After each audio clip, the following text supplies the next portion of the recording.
মুসা আলাইহিস সালাম ফেরাউনের বাবুর্চিকে এক থাপ্পড় মারলেন রেগে মেগে। উনি থাপ্পড় মারছিলেন আদব শিক্ষা দেওয়ার জন্য, কিন্তু বেচারা সাথে সাথে মরে গেছে।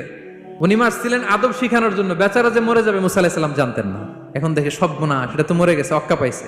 উনি দিলেন দৌড়। মুসা আলাইহিস সালাম দৌড়াতে দৌড়াতে প্রাণ ভয়ে চলে গেলেন আরেক সীমান্তে, মিশর ছেড়ে আরেক এলাকায়। যে দেখে কিছু লোক ধাক্কাধাক্কি করে তাদের উটগুলোকে পানি খাওয়াচ্ছে, আর দুইটা মেয়ে পাশে চুপ করে বসে আছে। উনি বুঝতে পারলেন মেয়েগুলো এই ইয়াং ছেলেদের সাথে ধাক্কাধাক্কি করে টিকতে পারবে না। উনি এগিয়ে গেলেন, বললেন তোমরা পানি খাওয়াবা ওটদেরকে? হ্যাঁ খাওয়াবো, আসো। উনি ওটগুলো নিয়ে সবাইকে সরিয়ে পানি খাইয়ে দিলেন, মেয়েরা চলে গেল।